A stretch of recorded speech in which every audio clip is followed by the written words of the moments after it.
эрүүл хооллолтын мэрэгжилтэн бол та өөрөө байгаа тийм.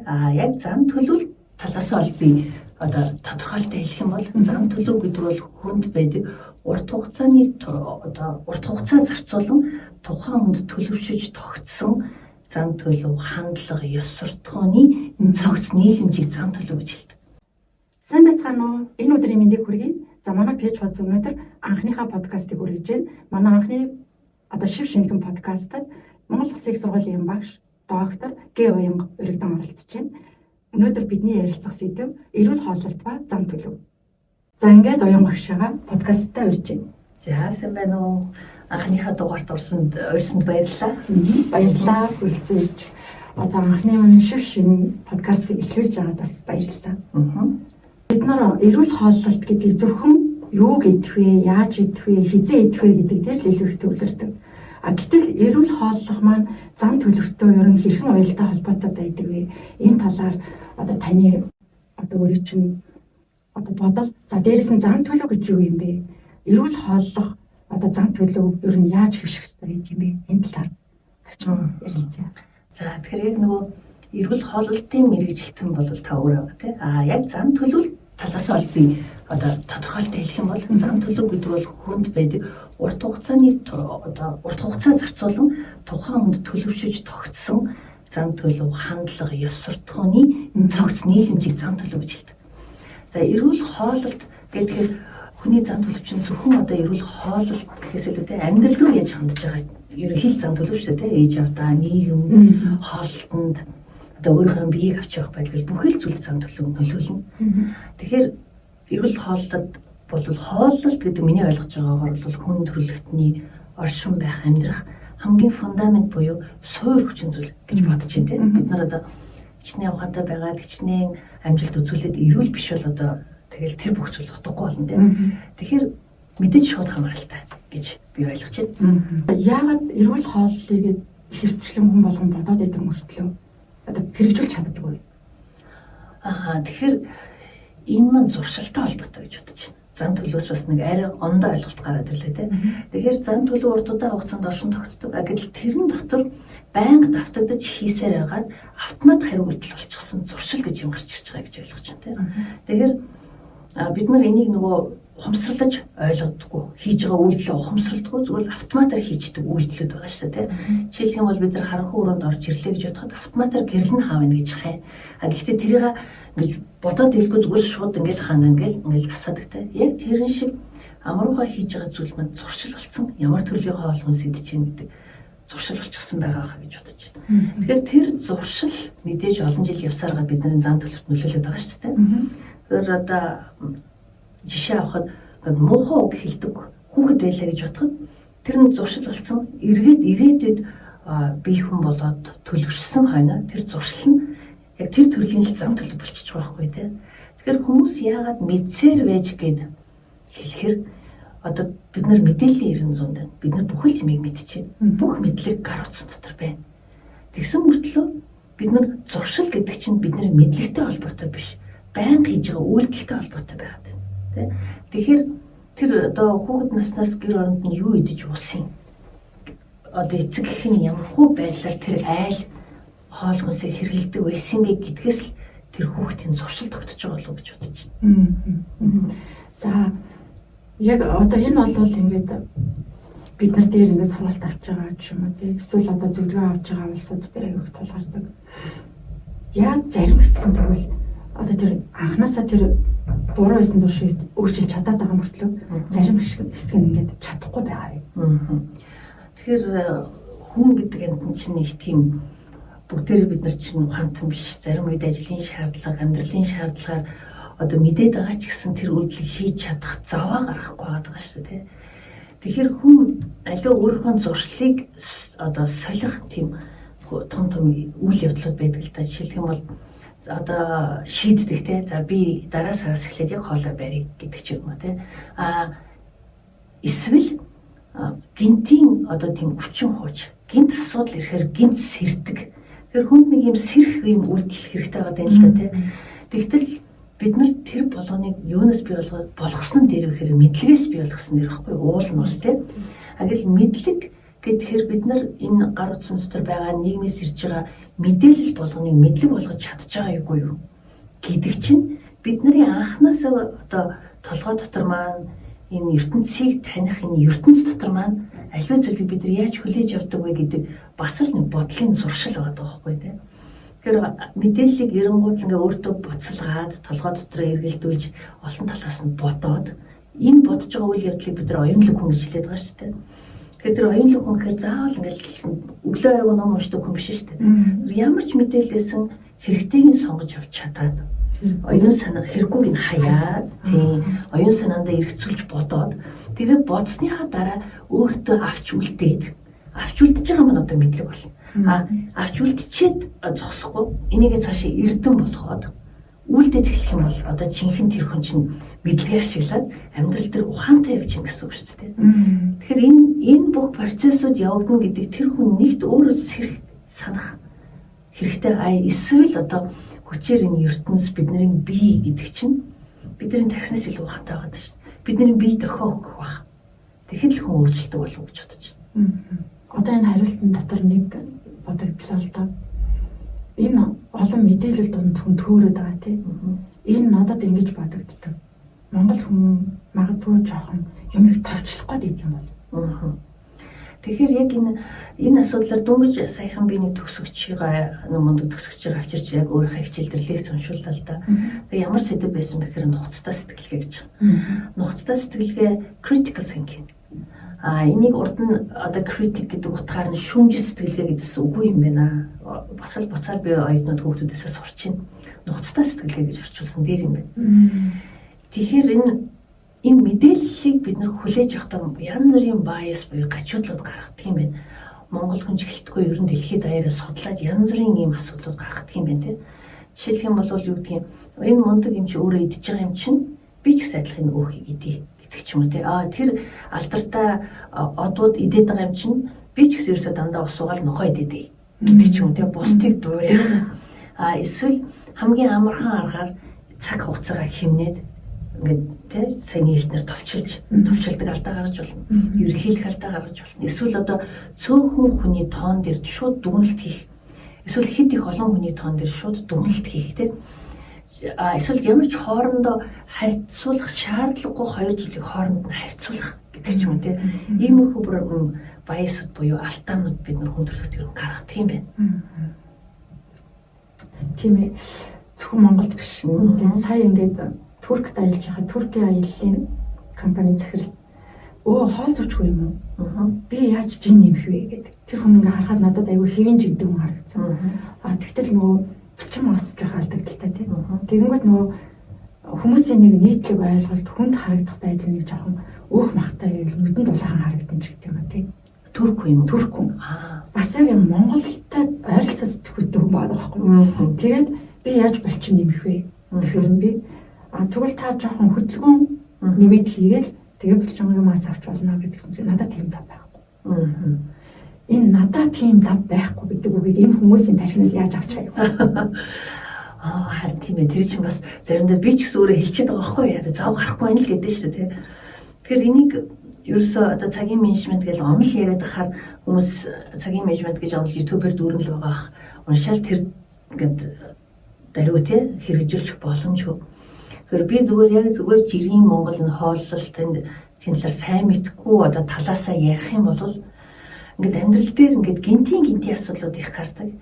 Тэгтэл ингээд Германд энэ төр байсан хүмүүс, Японд, Германд гэх мэт цаг барьдаг тийм нийгэмд байсан хүмүүс бүр урдчлаад бүтэн жилээрээ төлөвлөждөг. Яг тэр дагууга амьдрал нь яарахгүйгээр яг л цагийн дагуу амьдрдаг юм байна л да. Бид нар бол нөгөө юм Монгол хүмүүс ялангуяа эрсдлэг хүлээн авах сонирхолтой тийм хүмүүс байдаг.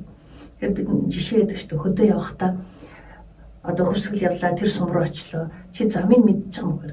Яг замаас асууж байгаа болно биз гэдэг. Энийг тэгээ бодвол зүгээр өөрийнхөө талаас зөвтгöd хэлэхээр бид нэг өргөн удам нутагтай тий нараар цагаа баримжаалдаг. Тэгэл одоо өглөө уулз ихээр хэдийн үед өгөхөр үдээс өмнө чинь хэдэн цаг ч биж болно шүү дээ тий. Одоо Герман, Японууд бол үдээс өмнөдгийг 9 цаг бараг 35-36 минут гэж тохирох байлгүй. Бид нар болохоор ерөнхийдөө нэг юм амьдралд хандах ёстой жинхэнэ зан төлөв маань Энэ одоо ахуйгаас болоод нэг ийм задгаа идэм шиг байна л да. Тэгэхээр одоо ингээ хотын амьдралд бид нар ороод 1920-ад он одоо хувьсгалаас хойш хотын амьдралд орлоо. Оросууд орж ирэл нийгэм байгуулж өглөө бараг тийм. Хотын амьдралд орсон гэсэн нэг үндсэн тэр юм маань ингээд ийм хурдан алга болтгүй юм шиг байна. Ингээд цаг хугацаа зарцуулаад харин сүүлийн үеийн хүүхдүүдийн шилжилт бол энэ мэдээлэлээс болоод бид нарыг бодвол арай хурдан явагдаж байгаа байх. Тийм. Тэгэхээр хоёулаа бол энийг яаж болох вэ гэдэг маань цаг хугацааг хүлээх болчиход байна шүү дээ тийм. Яаж болох вэ гэсэнд орвол насных нь онцлог тохируулж яаж харилцах вэ гэвэл илүү үр бүтээмжтэй асуудал болох гэж бодож байна. Маш зөв тийм. Одоо Нордикийн улс орнуудад хэрэгжсэн судалгаагаар гэр бүлээрээ тогтмол эрүүл хооллолдог. За гэр бүлээрээ тогтмол хоолны ширээнийхээ ард ярилцдаг. Хүүхдүүдийн зам төлөв одоо маш тийм тайван, шийдвэр гаргалтан зөв, тогтвортой, ямар нэгэн одоо асуудлыг хүн дээр тусгаж авахгүй юм л да. Гэхдээ ийм судалгааны тайлан гарсан байна. Хинээс одоо тийм гинтийн одоо хүн цочирдмоор зан гараад байна вэ гэхээр гэр бүлээрээ хооллолдгүй. Нэг бол ярилцдаггүй тийм. Ийм гэр бүл өссөн хүүхдүүдээс тэр нь одоо өөрөө хүлээн зөвшөөрөгдөхгүй байгаатай холбоотой байдаг. Тэгэхээр манай нийгэмд ч гэсэн сүүлийн үед нөгөө энэ сошиалар их цочирдмоор ингээд хүүхдүүдээс зан авирууд гараад байна тийм. Нэг нэгнийхээ бүлийдэх эсвэл одоо үг хэлээр доромжлоо. Тэгэхээр энэ бас бидний нөгөө ажил гэр завгүй нийттэй холбоотой хүүхдээ хаяад байгаатай холбоотой биш. Яг үнэ. Тэгэхээр энэ нөгөө хүүхдийн хүмүүжил гэдэг тийм одоо социалист нийгмийн үед бол сургуульд давтагдчихдаг гэсэн нийгмийн пропаганда, нийгмийн одоо үзэл суртал ямар ч гэсэн тухайн үед их л зөвл байсан хүмүүс судлаа ярихгүй хулгай их гэдэг дээр бүр ингээд тийм явж исэн. За тэгээд арчилсан нэг юм орж ирлээ. Эцэг эхчүүд өөрсдөө хүүхдүүдэд хариуцах хэрэгтэй болж эхэлсэн. Гэтэл одоо эцэг эхчүүдийн хандлагыг харахад ерөөдөө хүүхдээ яаж хамгаалах вэ гэдэг аахгүй тийм яаж гадаад ертөнцөөс дэрлүүлэхгүй байх уу, багшд нь загнуулахгүй байх уу, өөрт нь яаж итгэлтэй болгох уу гэл тийм одоо юу гэдгийг миний хүүхдээ бити цагнаараа өөртөө итгэлтэй байх хэрэгтэй гэдэг. Тэрний цаана нөгөө нинжин сэтгэл хайр тийм тэр болгоныг бид нар өөртөө итгэлтэй байдлаар олохгүй шүү дээ. Энэ чинь өстө гэр бүлийн хайраас л гарч ирэх хэрэгтэй тийм. Тэгэхээр яг саяны хэлсэн судалгаа хэмжин одоо би багш хүний хувьд тэр үнэн л гэж таарна гэж итгэн. Судалгаа хэмжин тодорхой хэмжээний төвөр дэр хийгээд гарсан үр дүн л гэж таарна. Тэгэхээр миний бодлоор бол хувь хүнийхээ зүгээс харсан ч гэсэн үнэхээр үнэ. Би бол бас л тэгж бодож байна. Тэгээд за яриад жоох өөрчлөхөд би одоо саяхнаас ингээд жоохон өөрхөн чинг жоохон барьж эхэлсэн байхгүй. Тэгээ энэ юунаас болсон бэ гэхээр би нэг Франц эмэгтэйгийн сая Нордикийн гэж хэллээ тийм. Би нэг Франц эмэгтэйгийн яриг сонссон нэг л өгүүлбэр байсан. Тэгэхээр тэр юу гэсэн хэрэг Франц эмэгтэйчүүд яагаад одоо юу тааралдгүй гэсэн чинь бид нар хоолноос таашаал авч чаддаг гэж байгаа байхгүй. Яг ингээд таашааж иддэг. Бид нар гизэд үрэх гэж иддэг ч байт юм уу. Эсвэл хурдан шиг хоол идэх ёстой учраас иддэг ч байт юм уу. Хүүхдүүдэд хоол идэгцэн дараа нь аяхын дугаар хичээлийн хийлгэнгээд нэг юм бусад ийм нөгөө ажлуудтайгаа хоолоо холддог юм шиг санагдсан. Хоол бол яг л хоол байх хэрэгтэй байна л да. Тэгэхээр яг хоолны ширээний ард бид нар хоолыг ярина, хүүхдүүдтэйгээ ярина гэх юм уу, ийм л асуудлыг тавих хэрэгтэй юм байна. Тэгэхээр тэрний дунд нэг бүр агууштай практикл нэг тийм зөвлөгөө тэрийг хэрэгжих гэснээс хойш надад аюу тийм өөрчлөлт гарсан. Тэр нь юу вэ гэсэн чинь хоолныхаа завсар бид нар сэрээгээ тавьдаг. Халбаа тавьдаг гэж байгаа байхгүй. Ингээ идэж одоо халбагдаж байгаа тавьдаг юм байна л да тийм. Одоо за биш халбаа тавьдаг гоё юм байхгүй нэг юм дээр тавган дээр аяхан дээр ингээ тавьчихдээ. Тэгээд тэр хооронд тавьсан хооронд мэдээж ажиллаж байна. Эсвэл тавьсан хооронд ярих боломж гарч ирд юм байна. Тийм. Тэгээд ингээ би яг за ингээд өөртөө ингээд команд өгөө за дундуур нь тавих шүүл гэж бодож байгаа байхгүй тийм. Тэгэл за ингээд тавьчаад ингээ гэрийнхний гарсан чи амттай хоол байвал ингээд би ч одоо эрэгтэй дандаа тийм эрэгтэйчүүд хөвгүүд. Тэр хоолыг бол зүгээр ингээд идэж өгч байна. Ярих завгүй л идэж байна. Нэгдүгээр үлссэн ирдэг байх, хоёрдугаар гой байвал тийм л байдаг юм байна. Тэгэхээр одоо яг саяны хэлснээр гээд хоолны ширээн дээр ярилцах гэдэг асуудал айгууч байна. За тэгээд одоо бодлоо л да за би одоо сая бол ярилцах хэрэгтэй гэдэг судалгаа сая сонслоо. Зүгээр өөрөө нөгөө сэрээгээ тавьсан хүн чинь ярих гад асууж байгаа байхгүй. За хичээл ямар вэ юм бэ? Аманда хоолоо ийцэн чинь зэлж байж. Тэгээд амдаа холдоогоор ярьж болохгүй гэдэг бол дүрэн байгаа шүү дээ. Тэгээд нөө чи ярих хэрэгтэй байдаг байж. Тэгэхээр бид нар тэр байж явах хэрэгтэй байна л да. Тэ? Яриаг нь сонсох гол байж. Өөрөө ярих гад байж. Яг энэ байж явах явцад чинь тэр ажиллах процесс аюу удаан ингээд хоолыг бутлаж задлах нь шүү дээ. Одоо хамгийн дөрөнд аманд хоол боловсрж эхэлдэг гэдэг чинь тийм. Яг наатаа чи би сая ингээд Францд явж байхдаа л харлаа шүү дээ. Ингээд бүгд хотынхаа гудамж ингээд ширээн ингээд би рүүгээ харахгүй бүгд ингээд гудамж руугаа харцсан. Тэгээ зэрэгцээ суучаад ингээд хоол идэх ингээд яриа суугаад байгаа байхгүй. Тэгээд нэг хүн ойролцоогоор би хэдэн минут энэ ширээний ард сууд юм бол гэдээ ингээд үзэх нь бараг цаг сууж. Тэгэхээр тэр хооронд тэр хүмүүс гоё таашаалтай идчихээн. Тэгээд тэр хоолны хамтыг аюу гоё мэдэрч идчихээн. Дээрэс нь ярихын тулд нөгөөж ажиллаад юм. Тэгээд энэ хоолны илүү шингээд тэр хүмүүсийн тэр тархалт илүүдэл чинь бас байхгүй юм. Надад нэг юм асуулт байна. Одоо ингээд 5:30, 5:40 гэдэг хичээлэнд хардаг байхгүй. Тэгээд ингээд амар үлсчихсэн хоёр хүн л орж ирэл ингээд бүрстэ. За хоол гэрлүүгээ ирж байхдаа ямар хоол хийж гэн гэл тийм хоол гэхээр өө гэж баярлал орж ирэл хувцас тайлал гараа угаагаад шууд хоол руу орж ирж байна. Тэгэл үлссэн байгаа юм чинь ингээд би ч гэсэн урдхан шиг ингээд тавьж өгөө. Нөгөө бол яг хоол идэхийнхаа өмнө ганц тал аяг ч гэсэн усуучхалтай ингээд хилдэг ч гэсэн их зав байхгүй зарим үед тий одоо хүүхдийн дуртай хоолод өшөө котлет идэх ч юм уу тий бүр ингээд идчихээн л та. Тэгэхээр энэ дээр би ингээд хэрүү 5:40-д харж ирж байгаа юм чинь хувцас гараа угаагаад ингээд нэг 20 минут болоод 6 боллоо. Тэгэхээр 6:30-аас идий гэвэл нөгөө нэг унтах үе мөй хоолны нөгөө боловсруулах цаг хугацаанд боломжтой цаг уу? Амжиж шүү дээ болно. Яа тэгэхээр ер нь хамгийн сүүлд хоол идсэн цагаас хойш 2 цагийн дараанаас эхлээд хүний биед одоо хоол боловсрох тэгээд дээрээс шөнийн мацгийн үйл ажиллагааны эхлэл тавигдчихдаг. Тэгэхээр 6:30 гэж идэхээр за нэг 30-аас 40 минут идэх гэж бодъё л да. За 40 минут. За жоохон 50 ярмаар гэж барьж байгаа 6:30-аас 7:30 хамгийн зөв гэсэн. Тэгэхээр чинь 2 цагийн дараа гэхээр 9:30-аас гэсэн. Тэгэхээр яг унтах цагаас нэг 2-оос 3 цагийн өмнө амжиж байна. Гэтэл 7-оос хойш бол болохгүй нэ. 7-оос хойш бол болохгүй гэсэн. Тэгээ нөгөө мацгийн үйл ажиллагаа чинь яг 10 цагаас шөнийн 2 цагийн хооронд явагдана. Тэгээ тэр мацаг гэдэг чинь за энийг бол дараа тусдаа ярих учраас тийм. Ер нь бол маш зөв цагтаа тань өөртөө хоололж байна. Яг орж ирэхдээ ингээд нөгөө нэг аягүй хөлсцэн орж ирээд байна тийм.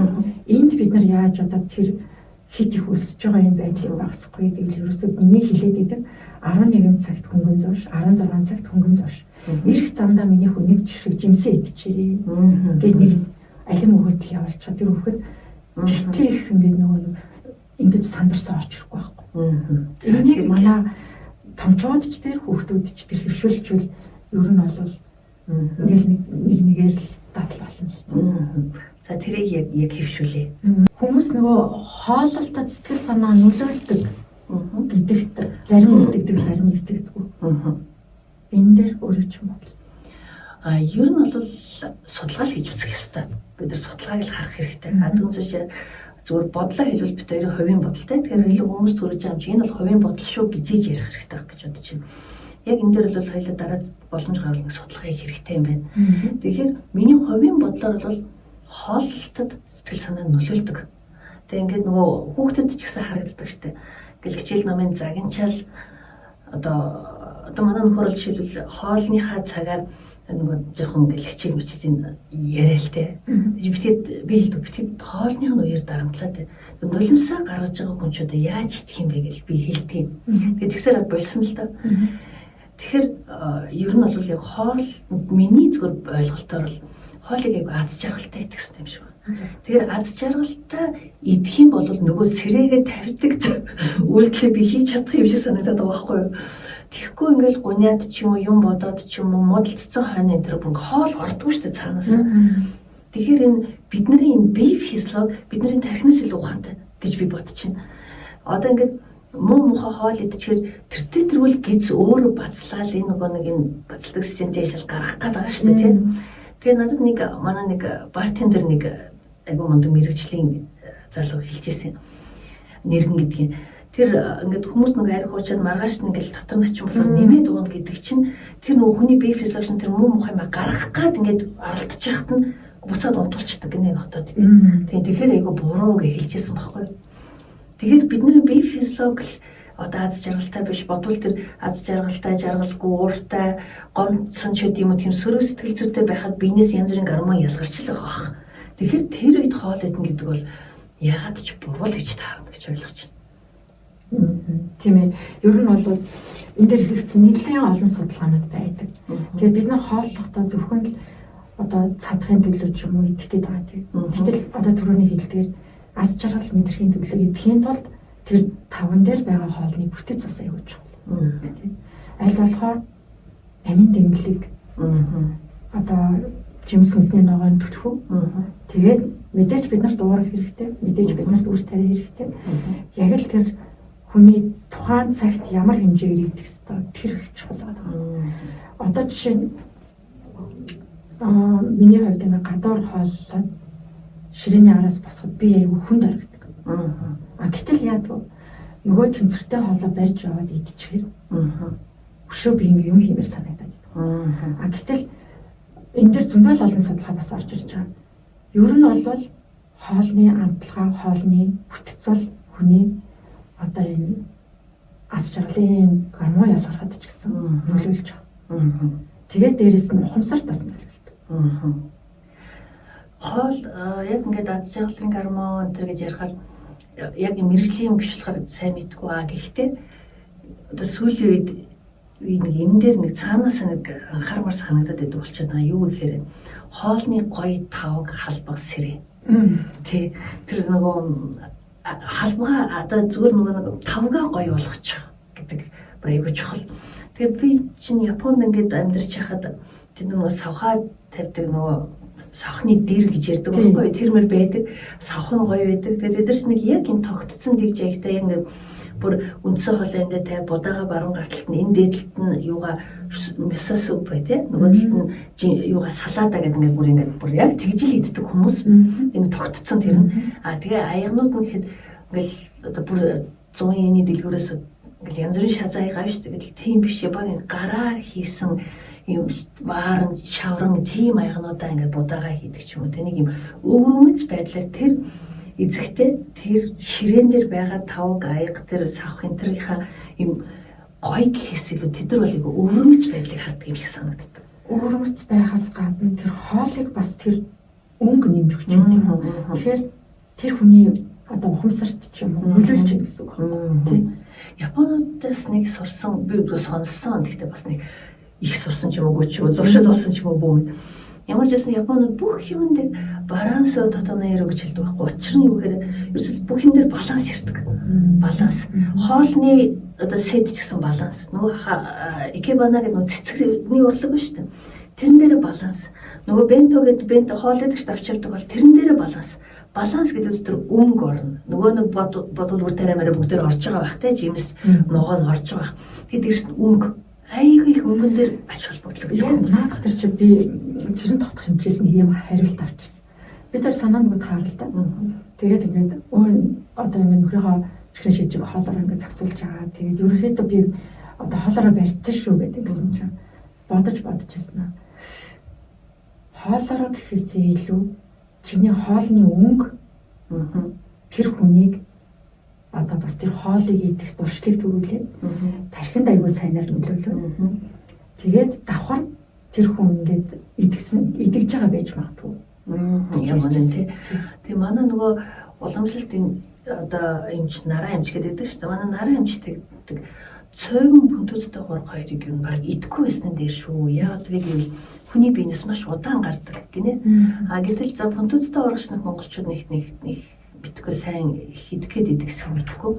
Харин цойвинг бол яадаг вэ гэхээр айгүй хиддэг шүү дээ манай үндсэн хоол гэдэг. Тэгэхээр би зүгээр дотроо л тэгж бодож байсан. Би ч гэсэн нөгөө ирчүүдээ цойвинг хийж өгнө шүү дээ. Өнгө нэмэх хэрэгтэй юм байна. Манжин, ногоон, сонгон тэг гурлын жоохон багс хийгээд хажууд нь заавал нөгөө зүгээр байцааны салат ч гэсэн. Тэг бүр гоёгаа чаддгүй маа гэхэд нөгөө ингээд тавьчихдаг байцааны салат ядахнаа тавиад нөгөө тавгийн дүүргчүүл нүдэрээ юунууд Японууд тэгдэг байхгүй нүдэрээ харж баясдаг гэж тий амлахаас илүүтэйгээр нүг харах хэрэгтэй гэдэг. Тэгэхээр тэгж нүдийг эхлээд цатгах хэрэгтэй юм болов гэж бас бодож чинь нүдийг цатгахаас илүү эхлээд тархинд мэдээлэл ийм гоё юм орж ирэх гэж байна гэдэг мэдээлэл очиж байгаа. Тэгэнгүүт тархич ажиллая гэж хэлж байгаа. Яаж цаашаа тэр хоолыг боловсруулах вэ тий хамгийн түрүүнд хаана хүрэх вэ гэдэг чинь ерөөсөө мэдээлэл байгаа. Тий. Тэгэхээр одоо хоёулаа бол одоо хүнд тий ямар нэгэн зөв дадал суулгах хэмсаан л гэж ярилцж байгаа юм чи би тэр одоо хүн чиг сони юм билээ. Ингээд мэдээлэлээс нэг л хэмээг барьж авдаг юм билээ тий. Бид нар лекцэн дээр ч гэсэн оюутнууд бол 20% л авч явдаг гэж үздэг тий.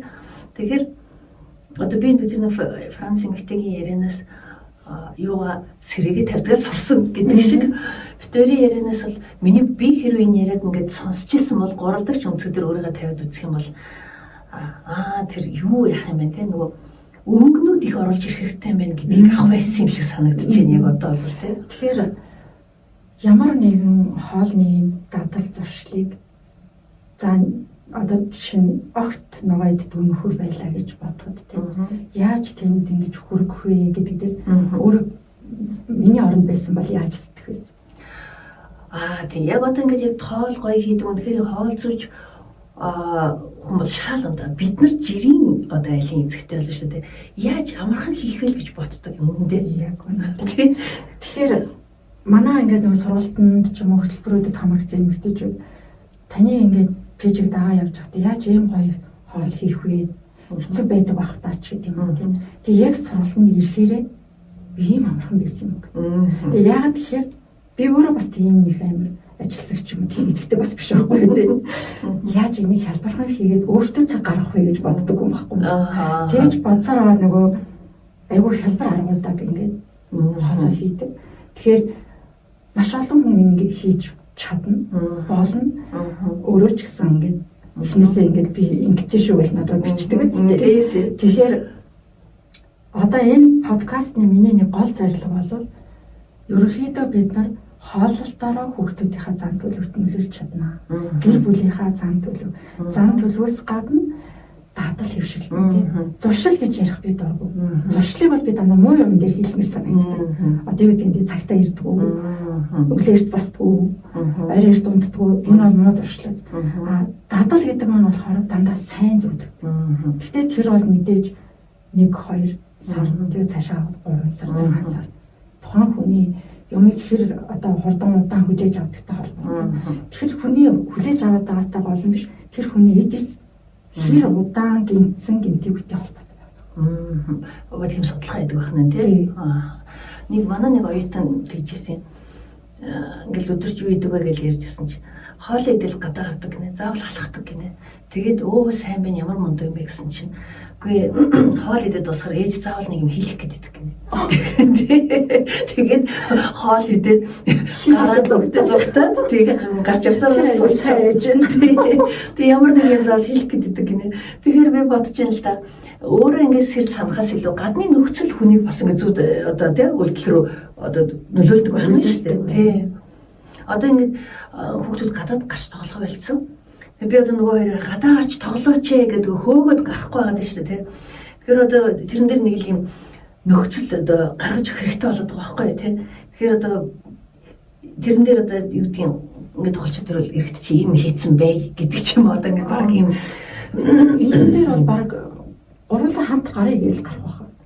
Тэгээ гурлаа хамт гарч утсан. Тэгэхээр гурлаасаа алхаж байгаа л ороод ирж байгаа юм шиг. Би ч юм бодохдоо хүүхдүүдтэй бүр ингээд баг ноцолдоол ингээд тоглоосоо дээр дөрөө ороод хөөцөлдөд гүгээсэ гэж бодоод тахаар тэгэхээр эн чинь бас нөгөө бидний ингээд нөгөө нэг одоо орчин хитрхи их бүх юм бэлэн байгаа юм. Бэлэн байна. Дээрэс нь хүүхдүүд гадаа гарч тоглохоо болцсон байна. Тийм манай байранд жишээлбэл тоглоомын талбай алга өөр байранд очиход танихгүй хүүхдүүдтэй тоглохгүй гэд ингээд нөхцөл бас байна л да. Тийм ээ бас тийм орчны нөхцлүүд их үү. Явандаа бол эдгээр бүгд сайжрах байх. Тийм сайжрах байх гэж бодож байна. Тийм. За өнөөдрийн ярианаас манай одоо энэ сонсогчд маань эрүүл хооллон гэдэг нь зөвхөн хооллох биш.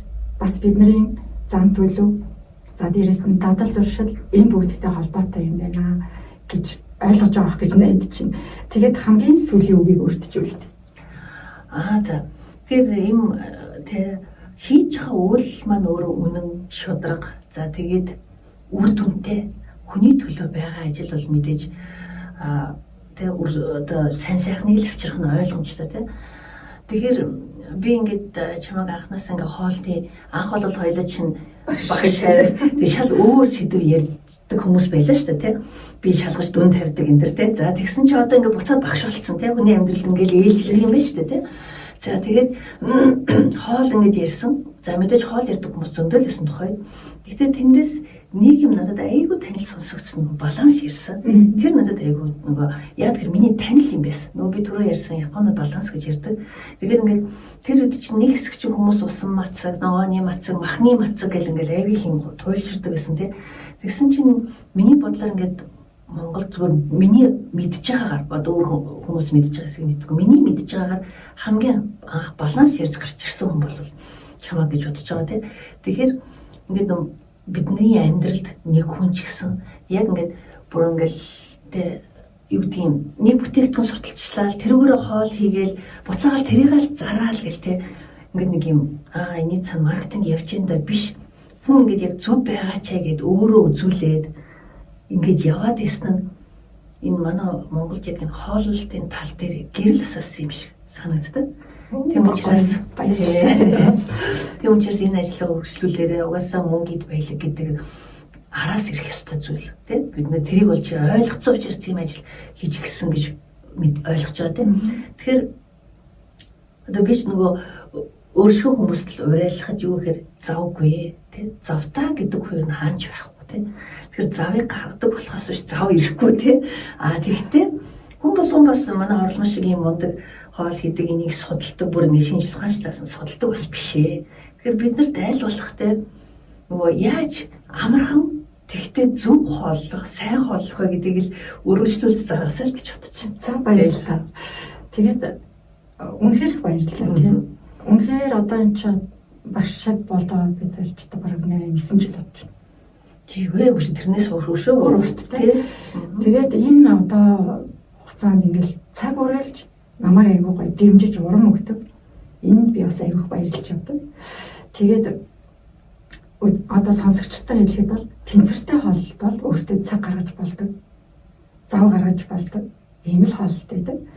Тэгээд нууцыг нь манай одоо пэйж хуудсыг дагаад үзэж болно. Сургалтууд маань зөвлөгөөг мөн ирээд аваад бас одоо ойлгоод амьдралтаа бас хөвшүүлж болно. Ингээд өнөөдрийн манай ярилцлаганд хүрэлцэн ирээд хамгийн анхны минь одоо подкастын эхний зочин болсонд дахин баярлалаа. Ажилд нь гэр бүлд нь хамгийн сайн сайхан хүн хүсье. За баярлалаа.